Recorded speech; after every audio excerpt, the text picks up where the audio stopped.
Welcome back to Cooking Gluten and Dairy Free with Dave D. Today I'm going to be making some spicy soy garlic chicken. The flavor profile is similar to General Tso's chicken, but we're using a Korean gochujang sauce as our base. Today all of our ingredients, except for one, is naturally gluten and dairy free, so all the ingredients should be relatively easy to find. So speaking of our ingredients, you'll need 2 pounds of chicken breast, corn starch. Usually I like to heavily season my meats, but today we're going to keep it light because the sauce should bring most of the flavor to the party. So for our seasoning, we'll need garlic powder, onion powder, sea salt, and some red crushed pepper flakes. I should mention that I don't cook with black pepper because my wife is allergic, but feel free to season with that as well. For our aromatic vegetables, we'll be using green onion, 2 red hot chili peppers, 1 shallot, and 5 cloves of fresh garlic.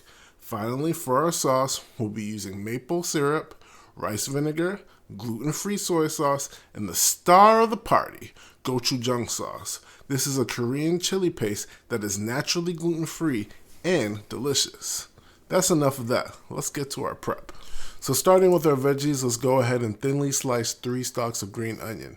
Next, let's dice our red hot chili peppers. I like to cut the top of the pepper away, cut the membrane that holds the placenta and the seeds in place, and remove it, and then dump out all the seeds. Let me say that it's actually called a placenta. I'm not trying to talk to you freaky deaky. This is a cooking channel. Anyway, get rid of as many seeds as possible, unless you like some extra spice. Next, let's dice our shallot. Finally, let's dice our 5 cloves of garlic. If you cook with garlic a lot, I would suggest that you get one of those garlic skin removers from Amazon. You pop the garlic in, roll it around, and voila, no more garlic skin. So let's go ahead and dice up this garlic nice and small. And there you have it, our beautiful aromatic veggies that are going to add so much flavor to our sauce. So notice I put the garlic in a separate container. We're going to cook our other veggies first and then add our garlic to avoid burning them. Garlic has a lower water content than our other veggies, so they tend to cook a little bit faster and they can burn if you cook them for too long. Lucky you, you get to learn some science and you learn how to cook. You're welcome. Alright, so moving on from our veggies, let's go ahead and prepare our chicken breast. I do this by cutting the chicken down the long way into 3 to 4 strips, depending on the size of the chicken, and then cutting those strips down into bite-sized pieces. Once all your chicken is cut, add it to a bowl, and then season it with a little bit of salt. Remember, we're using soy sauce for this recipe, so don't go crazy with the salt. Add some onion powder, garlic powder, and some red crushed pepper. If you're not allergic, go ahead and add some black pepper as well. Now go ahead and mix the seasoning around until your chicken is nice and coated. Next, we'll add some cornstarch. When we deep fry our chicken, this is going to help make them nice and crispy so they hold up to the sauce. Mix the chicken in the cornstarch to make sure they're nice and evenly coated. Now we can go ahead and work on our sauce. We'll be adding some maple syrup, gochujang sauce, rice vinegar, and soy sauce. Alright, so it's time for me to be a YouTuber. All of the exact ingredients will be listed in the description below. And if you like what you're seeing, please gently click that like button. And if you want to keep making deliciousness, subscribe to the channel. Why not? We focus on making gluten and dairy-free food delicious. And of course, all these recipes can be made with gluten and dairy products. So again, please show me love with a like and a subscribe. Alright, so let's get back to it. We're going to go ahead and deep fry our chicken at 350 degrees Fahrenheit. If you have a deep fryer, that makes it super easy, but if not, we can do it in a pot as well. Just use a food thermometer and make sure your oil is at 350 degrees Fahrenheit. I'm using canola oil, but feel free to use vegetable oil if you want. Alright, so let's go ahead and add our chicken. Make sure you don't overcrowd your chicken to avoid them from sticking together.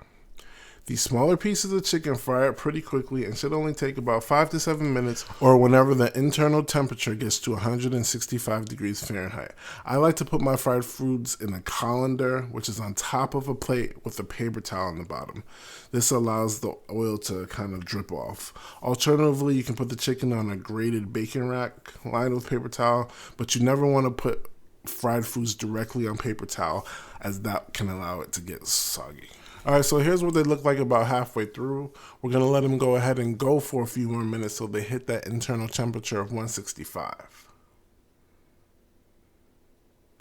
All right, so now they are at 165 and they have that beautiful, nice golden brown color. All right, so they're already delicious, so we're just gonna stop here. Thanks for watching. See you next time.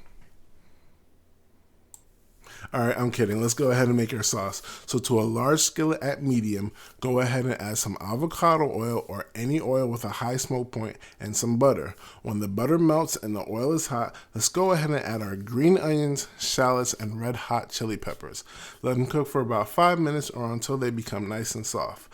Next, let's go ahead and add our garlic. We'll cook these briefly for about a minute or two or until they release their flavor.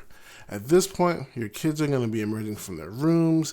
Your neighbors are going to be knocking on the door to ask what you're cooking. Ignore them and let's go ahead and put our sauce in the skillet. Turn the heat up to medium-high and allow that sauce to come to a gentle boil. And then reduce the heat down to low and let it simmer for about 7 minutes or until that sauce starts to thicken. Gently stir it every minute or so. All right, so once the sauce thickens, cut the heat. And go ahead and add your chicken to the skillet. Use a large spoon to coat all the chicken with the sauce. And there you have it, folks. Spicy soy garlic chicken. Gluten and dairy free, of course. Alright, y'all, so please try this recipe and come back and let me know how good it is with a comment down below. Also, feel free to ask me any questions about this recipe that you might have. If you enjoy this type of content, please, very delicately, click the like button and hit the subscribe button so you can keep cooking up some deliciousness. Thanks for watching and we'll see you next time.